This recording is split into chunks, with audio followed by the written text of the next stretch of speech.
Live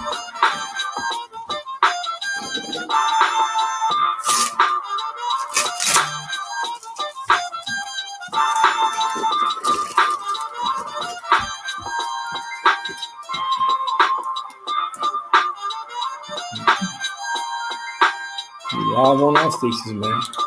Am I not supposed to be sitting this close? You're fine. You're fine. We got room, man. We got plenty of room down here. We're going to be kicking off, man. So welcome to another episode of Above Average Black Men. Yours truly, Chris Pender Sr.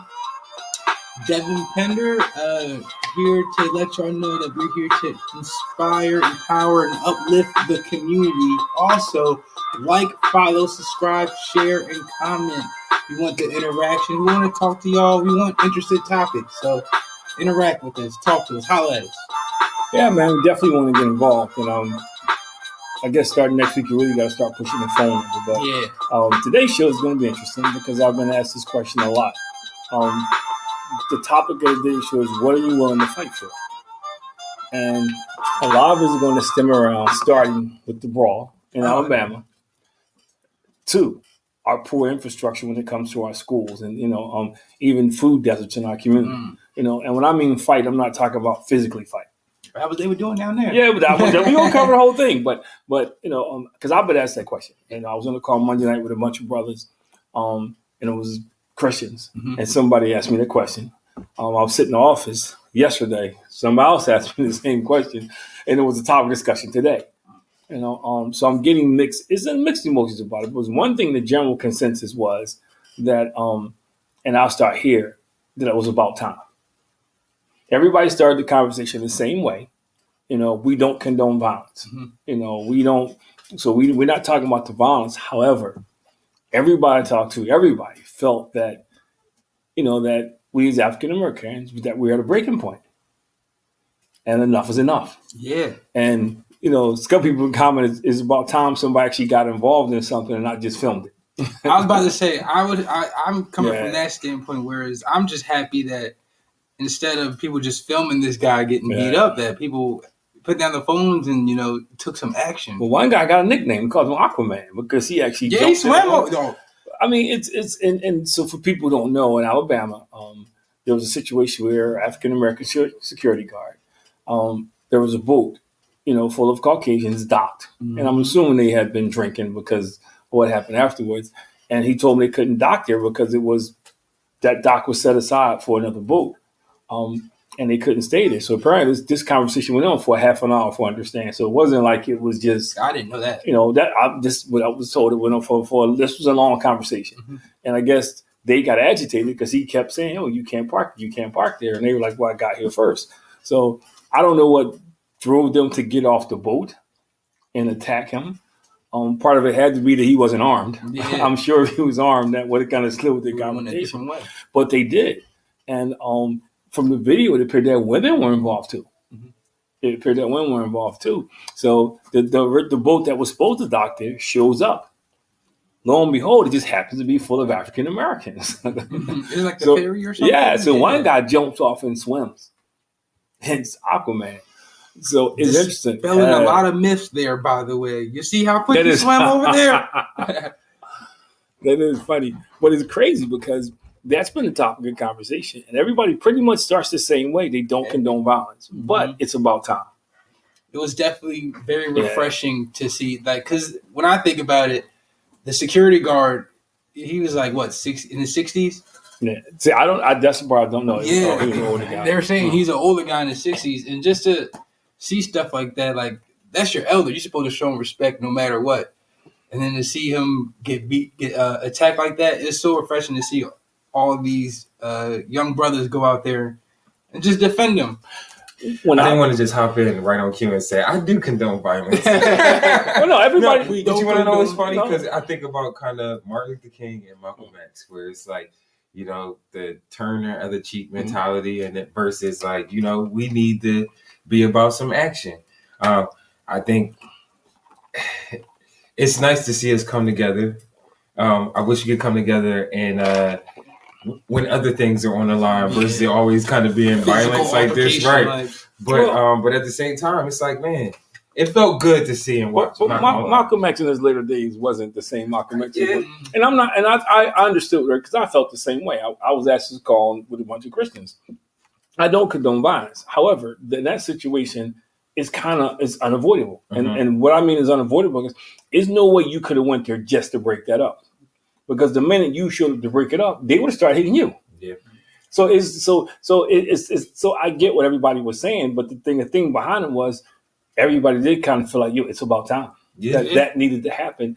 And because I'm going to address what Devin said, because when I saw it, the video, after you told me about it, the first thing I thought about, you were saying how that was a shame.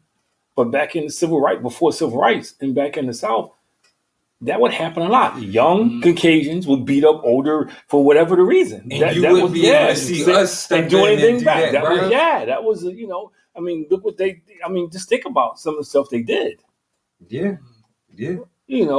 Or vice versa. What grown Caucasian men did to African Americans. Emmett Till. Yep. Yeah. Mm-hmm. So when I saw it, it kind of brought back, some of, because when I was in school, you used to see those black and white videos. Right. And they showed you, Ozzie Davis and them had these videos and they would narrate and you would see all the atrocities perpetrated against us. And I think the other thing that kind of made it worse was the nonsense that's coming out of Florida because people are hearing that and reading that.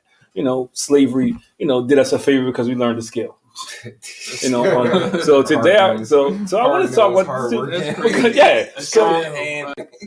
because today I read something that was crazy that the Department of Education in Florida, they've agreed to issue another statement behind this stupid video. I don't know if you saw the video with Christopher Columbus. No. Oh man, Ron DeSantis has this video with Christopher Columbus explaining away slavery. Like it really using Christopher Columbus, like same thing I said. But anyway, I'll say this statement, then I turn it over to you. Wow. They're talking about that how slavery actually was a compromise amongst all the unions because it was a compromise for unity. And I'm thinking to myself, like, so to pick a particular group of people and mutilate them, beat them, kill them, treat them like animals was a compromise. The thing that's crazy for the good of the country to me is like how historically slavery has been everywhere. It's just a part of world history, not just the United States. Mm-hmm. And I think it is kind of interesting how other countries can kind of come to terms with their past and say like, this was an atrocity. It's slavery. We're going to call it is what it is. Like, this is what people did back then. Versus here, it's like, you can't even, like, they want to not even say slaves existed, like it was something that was benefit. When it ain't benefit nobody but the people who started in charge. But I think the biggest difference is, in this country, slavery is responsible for this country. Pretty much. If you look at from the White House to the inventions, slavery was invented capitalism, you might as well say. Much. There's firms on Wall Street that was founded back on slavery that made money off of slavery, or leasing slave ships because the poor people in the South couldn't afford it. So they would rent these slave ships from up north. So slavery has deep roots in the building of this country, from Wall Street to all kind of things, man. Slavery, the backs of slaves, contributed to the United States of America. And I think if you couple that with the fact that, Obama became president. He got the highest position in the land. I actually heard that spot in Mississippi where the brawl took place was a slave port. So I think Alabama? Alabama. I keep saying Mississippi. If he's from Mississippi, he didn't mean that. He was probably be a northern versus southern thing. I'm sorry. No, I just think. I mean, and reason why I say what do we want to fight for, because I don't condone it, but it was good to see us standing up for something positive. Yeah. On the other hand, where are united on voters' rights? We got the worst school systems in the inner cities. So that's something I was going to ask, because again, it felt good to see, black people come together. He smiling at us. Yeah, it's like, I'm going to stand up for it. Like, I wish I was there. I was like, the signal. Anytime I see a hat flying out, I'm going to be paying attention. But now we got a bat signal. It's a hat signal. But I think again, it was good to see us come together, but on the other side of it, I do think there's too much of a celebration behind it a little bit. Like, it's the only thing that people are talking about. Like, it's good to see us. But you know me, and I don't. But I don't think for some people, the people I talk to, it was more of a relief. It was more of, about time, because they felt like a lot of Caucasian people have been taking more liberties and more liberties and more liberties and more liberties as time passes on since the orange hair dude was in office. So people were, some people felt like, man, when is enough going to be enough? Right? Yeah. Mm-hmm. And to Devin's point, that's a 60-something-year-old dude. That wasn't no 25-year-old security guard, and it was a bunch of people who jumped on. It wasn't like one guy, it was wrong with one guy. And the video I saw was a lady involved. Now, somebody told me she was trying to break it up, but I saw her in handcuffs later, so I don't know how much she was trying to break it up. She was swinging. But it just, that kind of symbolizes what's happening in America right now that people don't want to admit. So a lot of people feel like, wow, now you saw, for people who talked about history and talked about the South and lunch counters, you saw the modern day, lunch counter moment where you can't tell me what to do, boy. Yeah. Who are you? We're going to teach you a lesson. We're going to put you in your place. So you saw that live. And see, the other thing about it, people don't realize, man, these things are dangerous, man, because they capture everything. Everything. Oh my, I've seen all types of angles. I was just like, God. So I don't, maybe some people are celebrating, but the people I talked to was almost like, and you started by saying it when you started, it's about time. Yeah. But it's crazy when I think that, we all kind of live in different worlds with our generations. Yeah. So it's like, I feel like your generation is probably more apt to, y'all going to talk about it. Like, like y'all going to call each other, have a conversation. Like for us, you just see nonstop posts online. You know what I mean? Like, because I think on your feed, you're scrolling, people reposting funny memes about it. Somebody got a tattoo. A tattoo at a chair. I think it was dressing store. I think putting the hand out. But I think the difference is, for people like myself, and we still believe there's hope. We still believe that there's hope for the human race. That racism won't forever be an issue. We still hope that there'll start to be a reconciliation, that people come to terms. And I think for some people in your generation, it's like, look, y'all ready to do the whole Marcus Garvey thing. Just give us ours and we catch y'all later. So I understand what you're talking about. And again, I don't condone, and people know, and I think that's why they asked me the question, because they know me and they were trying to see the reaction, but I threw them off with my question. Of course you want to go help the guy. But once you go help the guy, how do you not get involved? There's no way around that. Because just because you show up to help, they're not going to stop. Right. Just because we're going to let you go. It's still 15 of us and one of you or two of you. So I think, you that's what you face in the dilemma. What do you do? And I think you have to help them. Yes. You have to help them. I think, I take it back. I think you should be compelled to help them. There's some people who wouldn't. You should be compelled to help them. So I think that was my answer to the question. And also flip it. If it was me, I would want somebody to help me. Oh, yeah. If that was somebody in my family, I don't know his situation, but that could have been somebody's father. Yeah. That could have been somebody's grandfather. Could you imagine? Yeah. Like, there's been stories where people get beat to death. Or had they not gotten it, you don't know. Right. You could knock him down, he hit his head. Mm-hmm. You didn't know if he could swim. You could not. I agree, it could have went worse. But I just think hopefully it's an awakening for what's really happening in this country that people want to deny. That people just outright want to deny. When you hear people say, why are they making decisions? Racism doesn't exist anymore. We don't need this anymore. We live in a colorblind. You hear all this stuff all the time. What do you say to someone that tries to make that like not about race? Because I can't see a group of black people beating up that black man. How can it not be about race? I mean, and see, people who say that to me, they're in their minds, they already had their minds made up. Mm-hmm. Because the perfect example. If there was a group of African Americans jumping on a Caucasian person, it would be about race. It would be about race. They wouldn't sit here and try to decipher what happened. It would have been about it. Yeah, and okay, that's a perfect example. You brought it up. Donald Trump still hasn't apologized. He took out full-pledged ads to get those guys killed, death sentence, all that stuff like that. So you can't say it's not about race. You say it's not about race, but the amount of times it happens to African Americans. What is it about? Yeah. I mean, I think,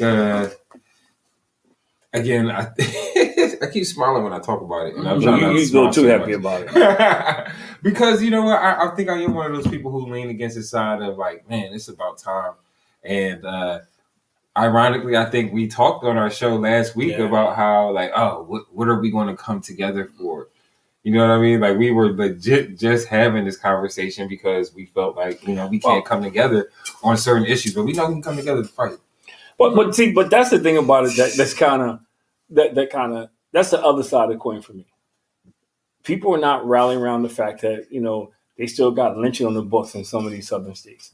Nobody's rallying around the fact that they're trying to reverse vote all these voter rights they put in, so we have the right to vote. They're trying to reverse. Nobody's talking about that. Nobody's talking about some of our schools are the worst schools. The worst. And when Gary was on here, I know people kind of got disturbed but I understood what he was saying. We sending billions of dollars to Ukraine, and we got kids in this school who sitting in 90-degree buildings trying to get educated with 10-year-old textbooks. Yeah. Teachers in this country are barely getting paid, and they got to spend money out their own pocket to buy stuff. So, and then if you look at Florida, if that goes in Florida, they're going to start trying to go to another state and then another state. If he gets in office, all that stuff is going to go across the country. Black history is going to be gone. But there's nobody talking about that. Everybody, so the thing about the fight is because it was a physical thing, everybody, but the mental side and the educational part, did you see the uproar about when the judges passed, federal judges or the Supreme Court turned around and overturned affirmative action for some of those Ivy League schools? No, it wasn't no uproar. And it's kind of funny because it wasn't no uproar. It's a part. I just watched They Clone Tyrone on Netflix. Yeah. I don't know if y'all seen or heard. No, I'm going to see it. I heard it. I'm going to see it.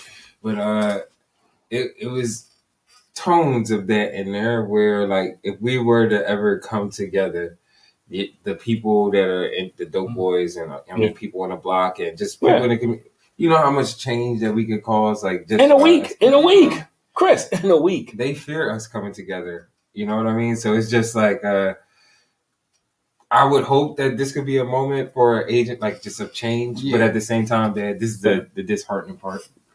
It felt good to see that, but I don't see it happening being like a consistent thing. But let's go back to Colin Kaepernick. Get us into something else. Colin Kaepernick and Nike showed you the blueprint. When Nike didn't bail on Colin Kaepernick, when everybody said, "Oh, you got to drop him, because they know who had the dollars. They know who was buying LeBron Jameses. They know they weren't buying the on sale stuff. They buying stuff. They know who had the buying power. So Nike did not. They put it out there more because they understood they weren't going to lose anything. So we do have the power. We just don't use it. We spend more money as a race of people than any other ethnic group in this country. We do. So that's part of power. And I say it all the time. Can you imagine if every African American said, "Yo, we're not going to Chick-fil-A. We ain't gonna go to Chick-fil-A for a week or for a month." I know that's why I use it. But I'm just saying, we're not gonna buy Nike sneakers for a month. We're not gonna go to Walmart for a month. We're not gonna go for Target for a month. You imagine people would pay attention. It's just like when the NBA. You're not disciplined enough to do that as a community. No, I agree with you 200%. But that's my point. But we disciplined to get behind that video. And if we were there, a lot of people would have joined that. Sure. So I'm saying, so what are you willing to fight for? And that's what the question. And I'm not talking about just physically fight. What are you willing to fight for? And that's the question around what we're talking about. Because Alabama, again, I don't condone violence. I know somebody's out there saying, "Yeah, you're supposed to be." I don't. However, I do condone self-defense. True. I do condone self-defense. We're not even just defending somebody, period, because that's really what that was about too. And you should. I think that was in need. Do you think though? Go ahead. I'm sorry. Yeah, I'm just curious. Do you think those this Caucasian would act different? Say if it was like a Caucasian security guard or an Asian security guard or something like that. Maybe not Asian, but yeah. Well, you know what I compared it to, and I said this to somebody, and they had to stop and think about it because they were questioning, what's the difference between what America is doing with Ukraine? What do you mean? Ukraine is being bullied, and America's coming to their aid. Now, they're not physically involved, but they're sending money, they're sending, supplies, they're sending weapons. They're coming to their aid. So I went a step further. If I give you a gun and you shoot and kill somebody, I'm an accessory. I can go to jail for being an accessory. So it happens all the time. People want to make a big deal of it because it happened, in that situation because it was African Americans. But that happens all the time. Yeah. And so, when I hear people use that logic, and I'm sure there's some black people going to come out and say the same stupid logic, that logic doesn't make sense. That logic is illogical because, like I said, Ukraine's being bullied by Russia. America's stepping in. Yeah, I feel like you can definitely draw comparisons between the two. But of course, you feel like the logic they're going to use. Oh, this is a country. This is people like they were talking about that are getting bombed. They was getting bombed. Okay. They were. But this is a person in this country. Yeah. This is a person in this country, and check this out. It's just like the thing that's about... a whole nother conversation. Yeah. We care way too much about what goes on a lot of times. Everywhere else. Well, and another thing I want to talk about slavery. A lot of times, this country, slavery was, man, not only was it, they kind of started it and birthed it here, they fought for it. We had a civil war over that. I mean, they still fighting over keeping. But I'm just saying, millions of people died over that. Yeah. So I'm saying, Americans. And if you go, Americans, sure enough, Americans. Mm-hmm. And if you go back and look at it, some of that damage, like you said, through those statues, to the memories, that stuff is still going on. Right. So back to what we want to fight for. When do we as people understand, man, that, that it's that we do need to start standing up, have a voice. We need to start advocating for ourselves. We need to start using our dollars wisely. Yeah. So I was going to say, like, what are some of the things that we should be fighting for, because I don't think people really quite understand. I'll say, from my perspective and just seeing how people talk a lot of times, all you hear is vote. They just telling you vote. They're not telling you what to vote for, what to vote about, what's important, like educating people. It's just, get out and vote. Make sure I agree. You're not doing your part. Or vote for who I tell you to vote for. I agree. I agree. But You're I not think even educating people on it, honestly. But I think that's part of it. It goes back to I'm going back to the educational system. I think you got to start by investing more money in our schools. You start by paying teachers more. I keep hearing everybody talking about teachers leaving. I'm in school getting cussed at, fussed at, abused, and I got to spend money in my own pocket to buy supplies. After a while, you kind of feel defeated. I'm talking to a teacher the other day, and there's a kid in the class that he really liked Chafel, but because the kid has a parent is in the school, they want to get a kid to pass. You put teachers in those precarious situations. Kids in the school, but that happens all the time. If teachers, you got to pay teachers more. And once you pay teachers more, you attract better people. You attract a better quality people. The second thing is, like I said, I'm in the school and it's 87 degrees, now at 8 o'clock in the morning, and you got kids in the summer program. And the teachers too gotta be in that mess. But why is it with all the money? Like I said, and again, Gary would say, I'm not. People got upset, but you send them billions of dollars. You can't buy some air conditioning units and stick in the windows of some of these schools. Because I'm in the school. One of the schools I was in had the big units in the window, and they were cooling up the classrooms fine. I mean, we do all types of tax breaks for big corporations and companies. CEOs, billionaires. Right? Yeah, we. I think Walmart adopted a school in your neighborhood. How much money you spend in Walmart, Target? That's something I think should be like they should make something like that. These big corporations, they should start helping out people. I think another thing too, just kind of related to education and historically speaking, and just being that our people gamble a lot, the lottery, how so much money gets raised in that. It was initially started out for education. Where did that go? Yeah, it's supposed to be. Where did that go? So I think it's I think, over time, it's supposed to be. People have lost sight of what the true goals or aims of a certain thing. And when you don't talk about it for so long, it kind of just runs away, away from you. It's in a lot of the commercials. Same thing in our money goes to senior citizens. They say it real quick. Yeah. But even then, you have people who say, I was talking to somebody the other day, and they goes, man, I'm winning the lottery, man. My problems will be over. What the song say, more money, more trouble, whatever, is going to be a different kind of trouble. The problem is the mentality. The mentality doesn't change because you get money. If you tear your house up in North Philly, when you move to Beverly Hills, you will tear your house up. Mm-hmm. If you're not taking care of a Volkswagen, you're not going to take care of the Benz. So I think the mentality has to change, and it goes back to the educational system you can't educate kids now the way you were 30, 40 years ago. You can't. It has to change, man. You got schools that don't have technology. So how is a kid graduating from a public school without updated technology going to compete? How? You can't compete. You're not teaching kids how to write their name. So they can't even sign contracts. They can't even get a passport because they don't know how to write in cursive. That kid is destined for failure. You can't compete. I feel like I asked this question too. It's like, what do you do though when like the parents or the population don't know? Like, they don't know what's going on. They don't. I'm sure they don't understand. But I think AI and all these technology things. Bigger picture scope. Like it's not. If I was king of the world, as they say, you put AI labs in school. You put that equipment in school and you start teaching kids. And you start doing hands-on stuff. I guarantee you a lot of kids will gravitate towards that. I guarantee you, if you invest money in school, you update the schools that they had air conditioning, they had updated libraries, they had updated technology, and I'm guarantee you attendance will go up in school, participation will go up in school, but conspiracy theory though. Yeah, I but feel like they don't want that. No, I agree. There's more chaos, is more money in that. It's money in the prison. Well, and it separates the classes. That too. Yeah. It separates the classes. And it's like when I hear a lot of people with degrees telling, "Oh, you don't need a degree." Yeah, but your kids going to college. But you telling these kids don't go to school. You don't need a degree. Right, but they send their kids but your kids going to college. School, this is insane. Yeah, and you got 4 degrees. Mm-hmm. Well, college is not for everybody. Yeah, but you telling your kid you get a college education, you compete. So I think I agree with you 100% about parents. But if I know parents are not doing something, then the society has to pick up the pace. Society has to pick up the pace. That is goes back to what you're talking about. But goes back to what you were talking about. Just like they should help the guy who's being jumped. Society needs to pick up the pace and help our kids.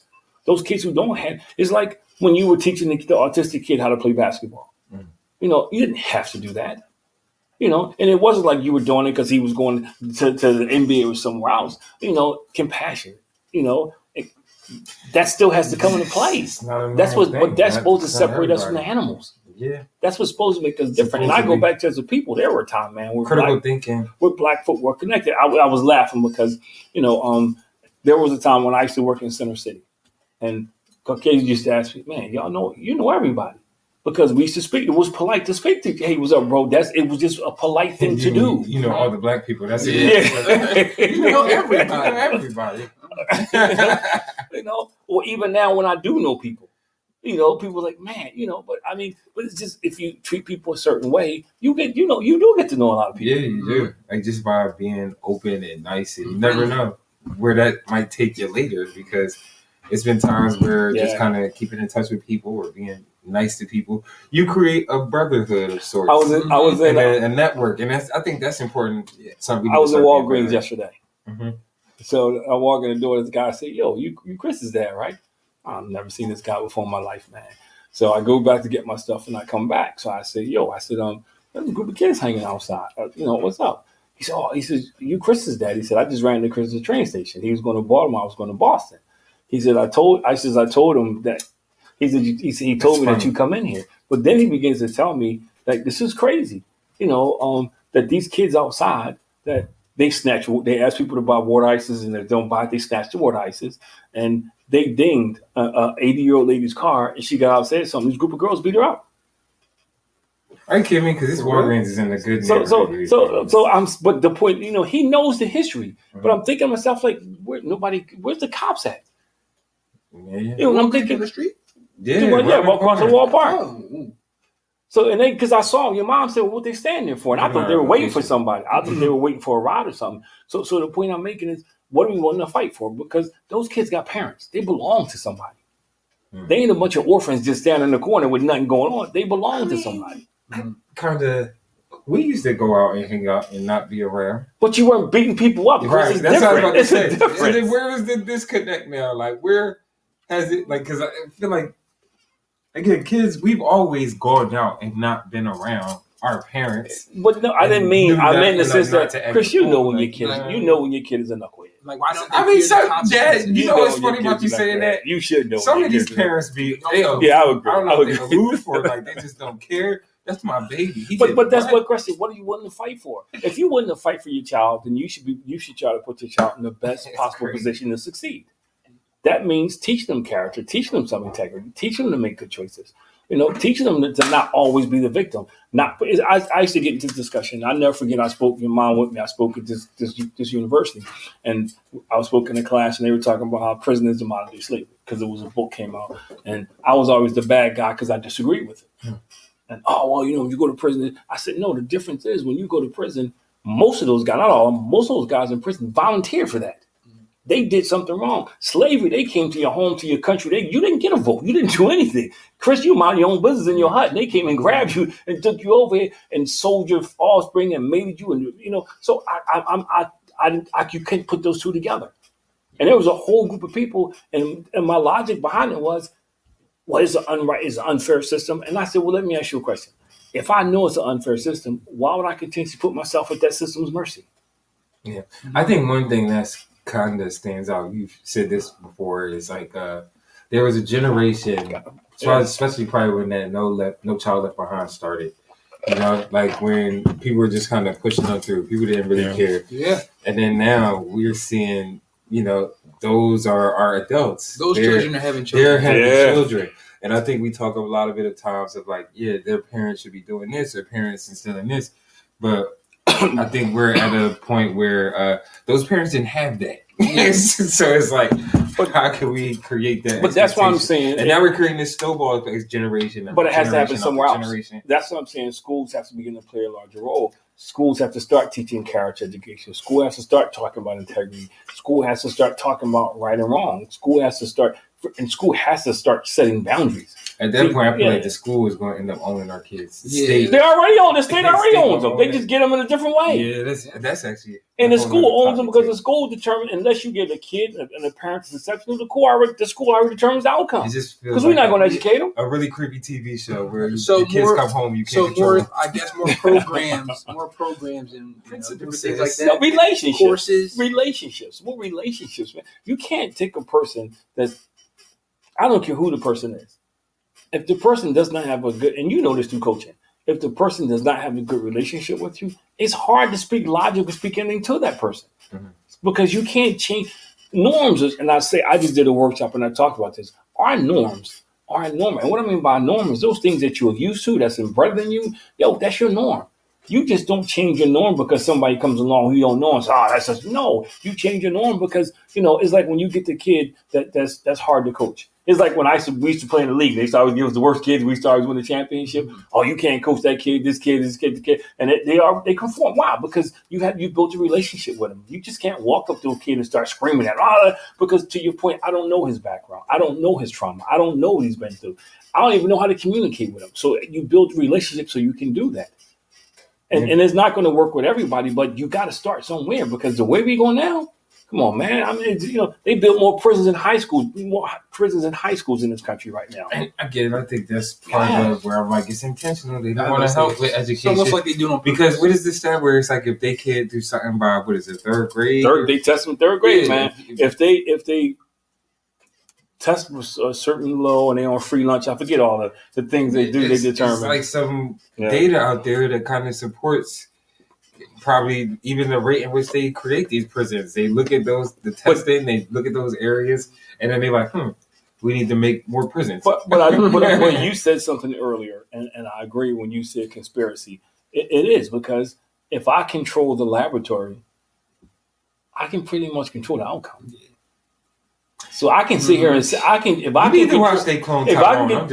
can control the situation, of course the data is going to say what I wanted to say. That's like if I say, you know what, I'm going to do a research and I'm going to prove that 80% of African Americans don't smoke. All I got to do is go to a neighborhood where they don't smoke.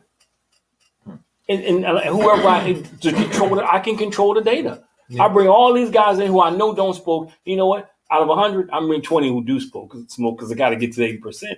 Of course, I can say 80%. I'm not going to say only survey. I did the survey and 80% of the survey. So when you can control the laboratory, you can pretty much control, the data because the data is going to say what you wanted to say. So you don't think that's a real stat? No, I think a lot of stats are either inflated or deflated to fit the circumstances. If I'm trying to get $1 million or $60 million grant, I can't go in with no 42% chance of success. I got to go with a higher percentage. So I got to figure out how to get the percentage up. Yeah, but I still do think that's a real stat, though. Like in terms of what's a real stat? Where if kids aren't at a certain level, like just a predictor of them not necessarily. No, but see, I disagree because it's more to it than that. Right. There's a lot of kids. I mean, the kid's home life. A kid could be eating free lunch and testing below score and have good parents who this kid turns out pretty good because you got to support. It happens a lot. What's that? You got that stat? I can talk to some of your friends. All your friends ain't grew up in Cheltenham. All your friends ain't grew up in great neighborhoods. And I grew up in North Philly, and I got a lot of friends who came out all right.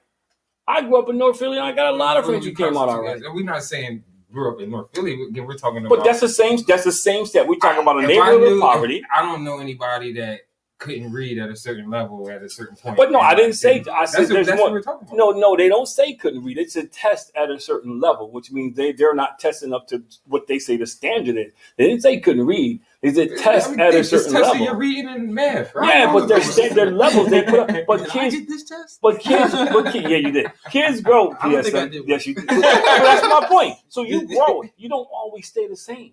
Every kid is not going to stay at that level. So you got a chance. You can with the right support, you can get better in education. You can get better. It's saying it's a predictor. It's not saying every kid. No, but but when I keep percentages, but the way it is, probability, because I'm controlling the experiment. I'm keeping schools poor.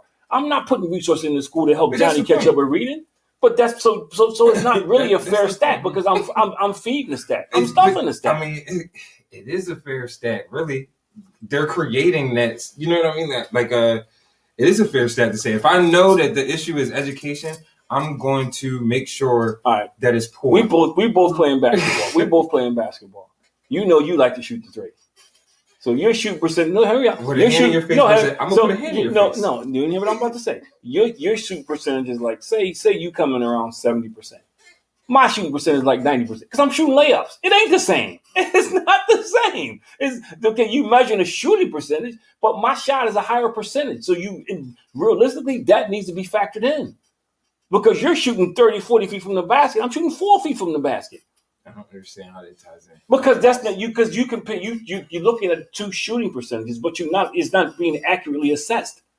Because there's other factors in your percentage than my percentage. The factors in your percentages, you're further away from the basket. You're taking more of a risk than I'm taking. So your percentage is going to be lower. So that I just can't say, I shot 80%. Because you would say that to me. If we sat down and we looked at this and you said, well, look where you're shooting from and look where I'm shooting from. That's the first thing that would come out your mouth. I don't think this is comparable. It is because my point is, if I turn around and say, okay, I need this stat to say X amount of kids are not going to be up to par, and I don't follow them after that to see. Yeah, in the third grade, little Johnny may be reading at a second grade level, but maybe little Johnny parents stepped up the ball. By the time he came to the eighth grade, he was up to par, or maybe he graduated and maybe he became a tradesman. I think the crux of the debate is that if you don't have an education level at a certain point, that you're more likely to go to prison. No, see now we keep changing the rubrics. Now we keep, what I keep saying is there's more variables to it than just your education. But it's a big predictor, right? I know there's more variables to it. It's not the only thing, but it's a large part of it. But that's what I'm trying to get you to understand. And I think that was the point of where that's why they keep the education system the way it is, because I would agree with that. When I was growing up, it was 1 out of 3. When I was growing up, it was like, okay, 1 out of 3 y'all from this community is going to go to prison. And your schools were a lot better. It was 1 out of 3. 1 out of 3. Some of them, because I was fortunate enough to go to a smaller school, and I had teachers who cared. And back then, I guess I'm assuming teachers were paid a salary. What does that school look like now? It's closed. It's gone.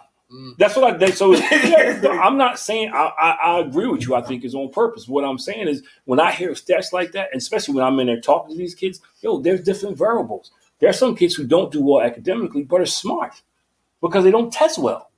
They just don't take tests well. I believe it's also stats say C students rule the world. That's true. I believe that's really true. I mean, a lot of people who are Harvard, they not 4.0. That is true. Yeah. Those are mediocre students. We're not talking about them. So, but what I'm saying, so when I hear that stat, I kind of take it with a grain of salt. And then, how many people did you survey? Because if I go down to a neighborhood that's a high crime rate, I'm gonna get that stat. It's impossible to survey everybody. So no, but you see, you're not even hearing what I'm saying. If I go to a neighborhood that's a high crime rate, of course that kid's more likely to go to jail. But if I go to a neighborhood where the education is low and the crime rate is not that high, he's less likely to go to jail. What would you say the majority of our black cities or populations look like? Are they crime-ridden or not? But some are higher than others. So I'm saying when you increase the percentage of possibilities of something happening, of course the data is going to be different. It's going to be different. I understand that. I don't think it's ever going to be absolute, but it's still... But everybody says it like it is absolute. But everybody says it like it is absolute. But when they use it like it is absolute. Nobody sits out there and says, "Oh well, there's exceptions, there's different variables. This is how we did it." They use it as absolute. It takes too long to tell the truth. No, it's just if you want to see that, read the paper. No, I don't. It's just like when I had people. Okay, I do fatherhood. And when I had people say, and I did my thesis on absentee dads through abandonment incarceration. It's because we know research. No, and I did the research. And what I found out was what I was saying wasn't always true. Every father wasn't a deadbeat dad, because he just walked away. No, there were some who fought loss in court, who had all these different issues. There were so many other variables that I wasn't hearing, but I'm hearing these stats. Yeah. When I hear the stats, 8 out of 10, and then when I looked at it, it's fatherless people in the Caucasian community too. But when I first got involved hearing the stats, that I was seeing the picture of the black guy with these stats up there, making me believe, it's only African. No. And then I found out another thing. There's a lot of brothers more than even talked about who take care of their kids, who fight to take care of their kids. Who do what they're supposed to do. But when I first got into it and I started looking at how the stats were presented, I thought, man, what are we doing? And I still say we need help. I'm not saying we don't. But I'm saying it wasn't as bad when I got in as they made it believe, because they were people were getting funded off of that. Oh, these black fathers not taking care of their kids, and they do all these stats, and you believe the stats. Like, man, that's 8 out of 10. That's 80% of a neighborhood. You 8 out of 10 homes, and you believe this. Then you really stop to look around. Like, nah, come on, man. Maybe in some communities, that's not every community. So I'm saying is there are variables. I'm not saying the stats. Okay, maybe they are legit, but they don't explain that there's variables. I'm not going into detail. What are the variables that go with it? And I think it's just like, look at the Eagles. Perfect example. Let's do sports. Everybody has it's like nobody's this. But when I hear people, this is a perfect example. Every team the Eagles beat in the NFC East went to the playoffs. Everybody in the playoffs, exception of San Francisco, till they beat them in the playoffs, they beat. But everybody was talking about the Eagles played a soft schedule because the year before those teams weren't good. The data they used to judge those teams was from the year before. Not from the current, what was actually happening in front of them. So therefore, they played an inferior schedule. Nobody came back after the season and said, all those teams made the playoffs. They went from the NFC East to NFC East. So that's what I'm talking about, how people take data. That's a crazy thing, too. But they do it, though. Yeah, you could win 60% of your games, but nobody's going to be like, well, those 60% of your games, this team was under 500. But that's what they did. That's what they do. But that's what they do. Nobody cares. Nobody cares, really. At this level, but the money is, people make a living off it. You say it all the time. Talking heads make a living off of that. 60%. But talking heads make a living off of that. I'm listening the other day, and they trying to explain how Jalen Hurts not in the top 6 quarterbacks. And so somebody said, well, wait a minute. He played the game of life in the Super Bowl. Josh Allen's never been to a Super Bowl. Joe Burrow's always hurt, was the same thing you said. He had the one good year, but yet you say he only did it for 1 year. What was the difference? He trying to discredit my guy. But that's so people can turn stuff around. So I think that's what I meant. That I think sometimes we have to understand the variables before we, and I get what you're saying. It's not absolute, but some people hear that and they think it's absolute. But I think what's crazy then is even at the crux of this conversation is we want to fight for. Right. What are we fighting for? But you got to know what you're fighting for, though. You got to know what you're fighting for. And a lot of times we don't. We ill-informed. So we don't, there is so many battles up that you feel like these uphill battles that you need to take. Yeah, but so what do you quit on life because no, I already say quit on life. No, I'm just saying. So you come together and put your hands on it. It's just like an elephant. It's one at a time. It's just like you take one bite at a time. If you want to change, if you want to get away from poverty, you got to educate people. You can't be uneducated and expect that you're going to escape poverty. That is not going to happen. It's not, and because they're going to keep raising the bar, keep changing the system. Just like now, when they have kids don't know how to sign their name, they can't even get a passport to leave the country. There are certain jobs you got to sign, and you actually have to sign a contract that you can't print your name. So they disqualify from that. Kids. I mean, some of the stuff these kids who don't learn, they automatically disqualified. They can't compete. So now you're destined to be poor because you can't even get in the game. So that's my point where I think I agree with you when you said that it's like when conspiracy. You find like you don't have no skills, but that's the find a way to get something. But that's the stuff that you gotta. But that's what we got. And I don't mean fight, but that's the stuff we got to do better advocating for. Mm-hmm. No kid should be sitting in the school building right now where it's 87 degrees, while the people who run the district sit in the building where they got central air conditioning, where they got to put on sweaters because it's cold. But the kids, but the kids got to go into a building where there's no air. They got books from 2 years ago. Yeah, and teachers got to go in and spend money out their own pocket, to buy supplies, and work in subpar conditions. So I think that's the stuff that we got to start to fight for, so we can change the narrative. And it's not going to happen overnight. So we can begin to change the narrative. So I think one thing kind of related to this coming together and fight. I think very much so. We kind of made this a white and black thing, but I think to actually generate some change, similar to Martin Luther King, it's like you need to make this more kind of a people thing. Like there's an education system that's failing across this country, period, white or black. There's a economic issue or problem that's happening for white people too. And I think that's how it's strength in numbers, pretty much. Like where I think finding common ground to really generate some push. Because sometimes it's like, man, are they going to do it just if it's black people? But if you go back to Martin Luther King and you study Martin Luther King, he started with he united black folk first. Of course, you gotta have a cause to bring people into. People are not going to come into a cause that's splintered. Yeah. Why am I going to get involved in something that's already splintered, that's already divided? So you got to have a core to draw people to. So I agree with you, but you got to start with the core. You got to have something that's going to draw people in.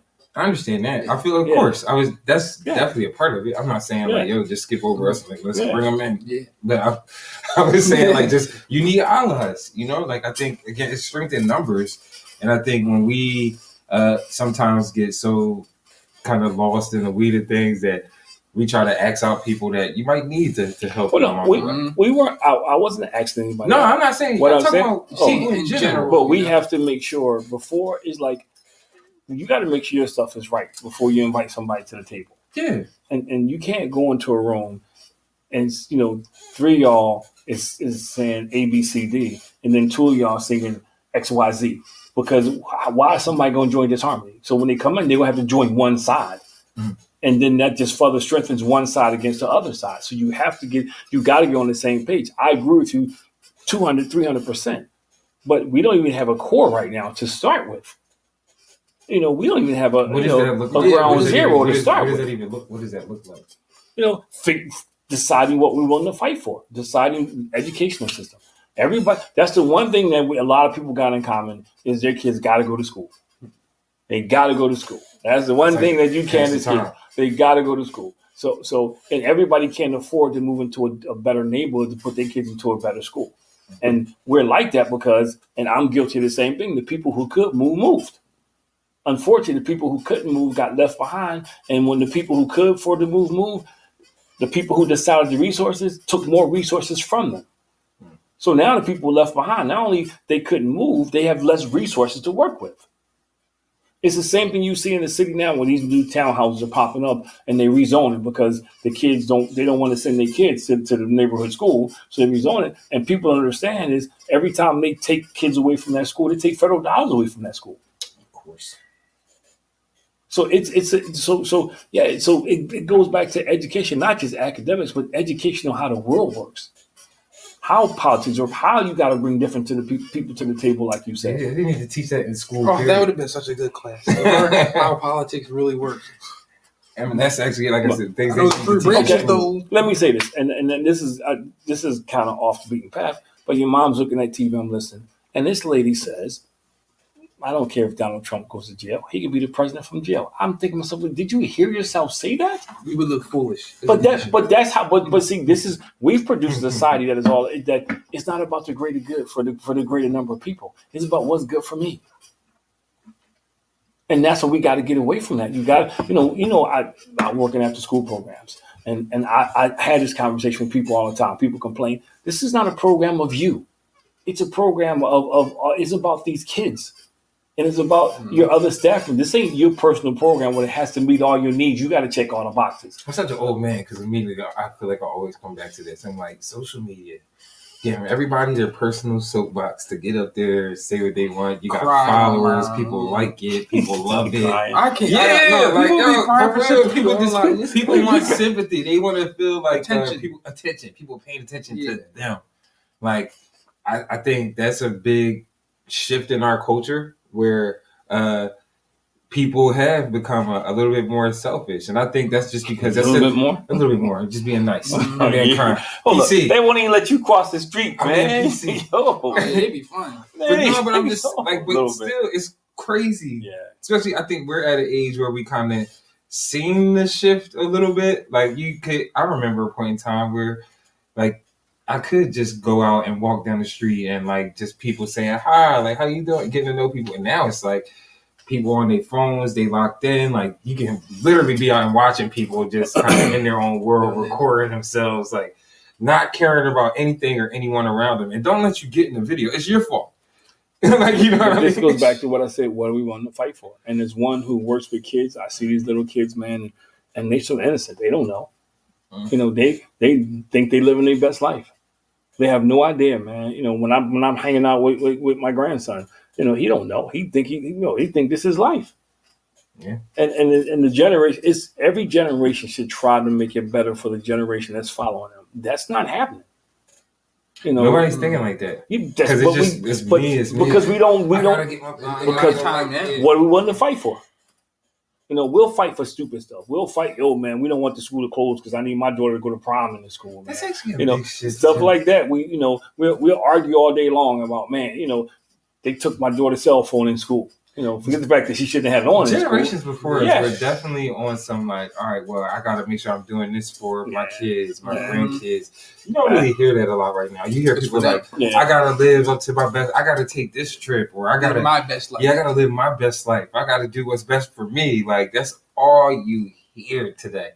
And it's like I said, it's definitely been this shift now of like, you know, doing for others, which at the end of the day, I think is our true purpose of life. But it's just this shift of, and then you see a lot of people being more miserable too, because it's just me. You're never satisfied, never happy. There used to be an old African proverb that you heard all the time. It takes a whole village to raise a child. You don't hear that anymore. No. If you say that, they take a what? A village. You don't hear that anymore, man, because that time is over. I mean, we don't look out for each other, man. It's all about looking out for self. Yeah. You know, it's all about looking out for number one. And I think until we determine what we're willing to fight for, that's going to have substantial change, something that can be sustained. Like, I'm not saying get emotional, go out there and march, and then 6 weeks later we back doing the same crazy stuff we were doing. You know, what are we willing to fight for? And that's across the board. You know, we got people getting divorced at an alarming rate because they don't want to fight for their relationships. You got people who, you know, who quit jobs without thinking about it. Like the one we were laughing at who quit because they wouldn't let her off to go to the Beyonce concert. Like, what are you going to do with the rest of your life? You know, then somebody told me that I think it was you told me somebody sold their house so they wanted to go see Travis Scott in Egypt. You know, that's stuff like that, man. But that's stuff. But see, that's the thing where we have to start to educate each other.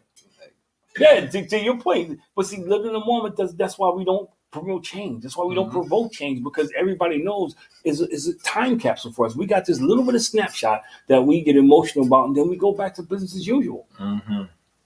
We go back to business as usual. And that what are we willing to fight for needs to be a question, man. That should be, politicians should be asked that question. You want me to fight for you? What you want me to fight for? You up there jumping up and down. Yo, you're not looking out for me. Okay, what am I looking out for? Yeah. You know, what are you going to do to help me? And you said, I love what you said earlier. Yo, they telling you to vote and you vote for them because that person told you to vote. But are you researching it? Nope. You know, you point a lever, guy only shows up on your neighborhood election time. Other than that, you don't see him. Yeah, and I think this might be a whole nother conversation too. But when people say like we're not educating ourselves to vote, I just remember Joe Biden got the nerve to say, "You're not black if you don't vote for him." That's not the word for it. Remember Hillary Clinton? She carried hot sauce. But so much pandering is like going on. But you know, like I think go to the churches. But I don't blame him. I blame people who get duped by that. I do. When you get the first time is way too comfortable. That's it. I posted something the other day. I said, you know what? And I think this is a lot of people. You know, I think a lot of people don't understand. When you continuously give people something for free, whether it's advice, whether it's counsel, whatever it is, they don't recognize your value. Mm-hmm. They don't recognize your value. You know, they don't. So they think, yo, free. And a lot of us, we live our lives that way because we're getting stuff and we think it's free. and politicians know it because they come out, like you said, and they pander. But I don't blame them. I blame us for not for educating ourselves. First time, shame on you. Second time, shame on me. We got to start thinking like that. Like, I knew good and well, and I said to see mom, there ain't no way he was going to get student loans. With him and Bernie was saying that stuff, no way they were going to get student loans dismissed. They don't have that kind of power. But you got to do your research. They don't have that kind of power to control the whole economic system. They don't. The president doesn't have that kind of power. He don't. Give you a pause, a break. So I'm just saying. There's certain things you got to educate yourself because you got to use common sense. You got to stop thinking that some mouse is going to come rescue you and solve your problem. It's like when I'm talking and somebody says, yeah, well, 3 weeks after Trump got in office, Trump was good for the economy. He been in it 3 weeks. What can he do in 3 weeks? He was living off the residues of stuff Obama and other people passed, but that was people, and a black person said that to me. In their mind, we've had this conversation. I know this is on air not being. But people got that check. So what do we mean? But it goes back to what we're willing to fight for, and that's how you stop people from fighting. You buy them out. You buy them out. But our school systems are crashing and burning. The generations behind us are not going to be educated. It's crazy because people was definitely happy when they got that check. Wasn't nobody talking about nothing. The world was all right. That's where we gotta figure out what's worth fighting for. And I'll go all the way back to the beginning. So the Alabama thing, but what about the rest of the stuff that's happening in society? What about our failing school system? What about the neighborhoods or food deserts because they don't advocate supermarkets? What about just infrastructure? Period. Like that's falling apart all over. But you got to be willing to fight for it. Yeah. We went to the Eagles thing. It was 50,000 people down there, man. I'm still, and when I tell people that, people say I'm amazed that 50,000 people showed up, for practice. And I was glad because I'm an Eagles fan. However, we could use that energy because it was a lot of us down there. Of course, you could use some of that energy for other things, man. If 50,000 people showed up at City Hall and said, we demand change in our schools, and to your point, more people would come when they see that. You want to know what's more people would be attracted. It's like kind of to that point, and like again, it's just showing what do we fight for, and how easily we can come together and cause destruction. It was this kid in New York, Kai Santa. He was giving out a PlayStation, and he got millions of followers. The streets was flooded in New York. Yeah. Like stuff just shut down. Yeah, I saw that. And, like they looking for him. Yeah, they are looking for him. They want to push charges. Did he just inciting a riot? Did he just release an apology or something? I don't know. He probably did, but you see what I'm saying? Like how quick we can mobilize for a PlayStation. What and like just cause chaos just by being there. But this goes back to my question: thousands of people that quick. What do you want to fight for? Yeah. What do you want to fight for? People will shoot you in your tracks now because you looked at them wrong. Yeah, that's too. Like, I don't even beat that people. I'm just saying, people will shoot you. So, but meanwhile, the kid goes to a school, man, where they're underfunded, undereducated. Meanwhile, your kid is in the 6th grade reading at a 3rd grade level. Yeah, I think it's to the point we kind of mentioned in reference about this with the whole situation.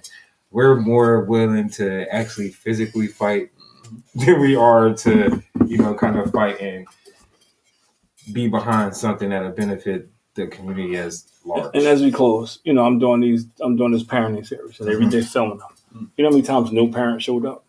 All the time. I'm gonna say really? No. Sometimes parents, but you know how many times no parent showed up, and you would think with the state of the school system and all the stuff we see with kids that parents would actually come out and say, "Hey, how can I help my kid?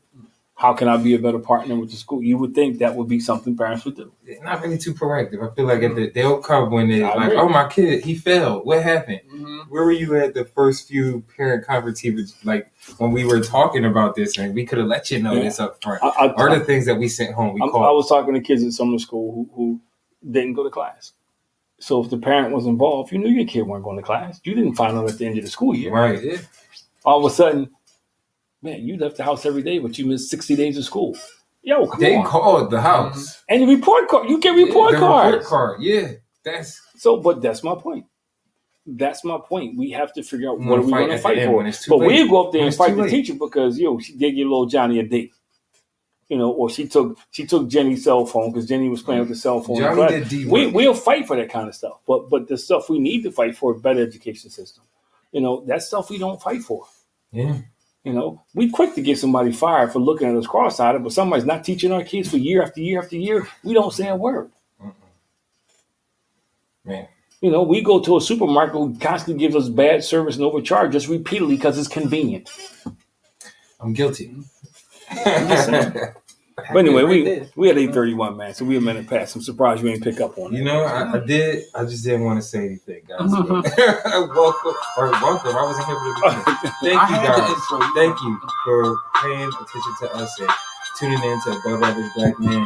But we're always here to empower, inspire, and uplift the community. Hope you enjoyed our conversation today. Devin, you heard it. Like, follow, subscribe, share, comment, interact with us. That's A2BM on Instagram, YouTube, and all other platforms. Above Average Black Men. Yeah. Let's go. I got hands.